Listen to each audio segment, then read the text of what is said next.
I tried, guys. I really tried. I had a whole bit about the popcorn bucket planned to start this video out with, but my AMC dropped the ball. There were no popcorn buckets in sight, even at the early fan screening that I was at. But whatever, SNL had a bit about the popcorn bucket, so now it wouldn't be funny anyway. So I'm just gonna pretend I was above it. Anywho, Dune 2 was pretty good. Rewind time. Fortnite. I did not like Dune when I first saw it.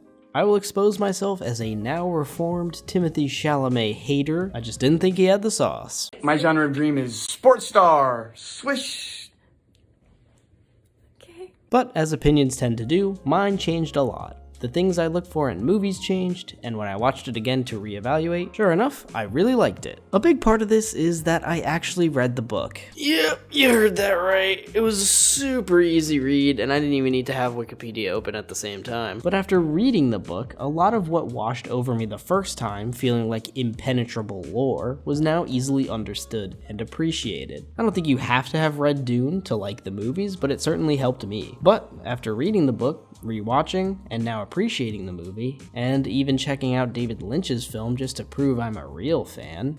Remember, I did read the book. I was all aboard the hype train for Dune Part 2, and I'm very happy to say that this movie was a straight up banger. I think there's a very specific sect of blockbusters that truly feel like a once in a lifetime film. Movies like Lord of the Rings, The Dark Knight that you can brag about having seen in theaters. And I think the Dune series will end up being one of those as well. Denis Villeneuve has not missed for me yet, and his established visual style was the perfect fit for the world of Dune. The way this movie looks and sounds just blows me away. I cannot wrap my head around the way you make something like this. There were many scenes where the sound felt like it was leaping off the screen and punching me in the face. This is not a movie to be missed on the biggest screen you can find it on. I don't want to spoil anything in this review because so much of this movie is unreal to experience for the first time. But there's a scene involving the sandworm where I felt like I was going to fully levitate out of my seat. Greg Fraser is one of the best cinematographers working today. The way he framed a lot of the scenes was just straight up mind-boggling. And if this movie doesn't win Best Sound, it's going to be one of the biggest snubs in history. When reviews for this movie started dropping, I heard praise for everyone in the cast, from Rebecca Ferguson to Austin Butler to Zendaya. But I really do believe that the standout here was Timothée Chalamet. Book Paul is such a cold character. It's very hard to say that I like him as a person, and the same can honestly be said for most of the characters in the book. But Timothy really elevates his character and makes you empathize with him a lot more, which helps scenes later in the movie hit way harder. Like I said, I was a Timmy hater, but I really do think he nails this role. Paul is a wimp at the beginning of the story, and by the end should be the most intimidating presence in the galaxy, and he really managed to lock that down. The world of Dune, the way it is in the book, seems nearly impossible to adapt. As we have seen before, doing it in one movie just straight up doesn't work. So much of the book is characters thinking and pondering what to say next for pages at a time. Translating that to film was never going to be an easy task. So much of the second half of the first Dune novel is Paul having visions and thinking about the future, parts where I had to stop and reread them several times just to understand what happened. But the movie strips them down to the most important part and keeps things moving. And there's a lot that they change from the book, but almost every change really helped this movie not get bogged down. There are certainly some things I'd have liked to see from the book, which I read, but in almost every case, I felt like what they cut were the right things to cut. One of the things that I was disappointed by was the lack of Thufir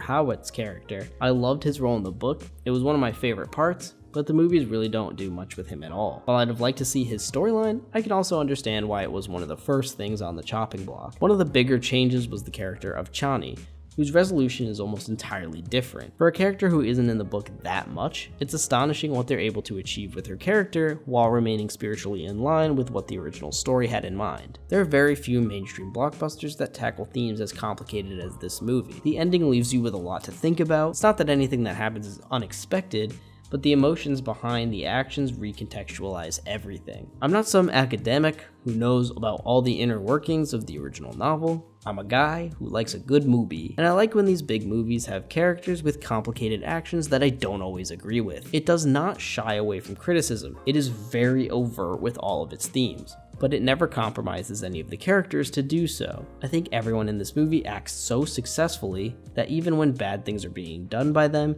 you can pretty much always see the thought process going on behind their eyes. Zendaya specifically had one scene where she's almost fully acting with just her eyes. Denis doesn't shy away from the lore of this world. There are moments of levity where you, as the audience member, take a step back and you're like, wow, this world is weird, but it's all natural. Paul never says, fear is the mind killer. Sorry, that sounded better in my head.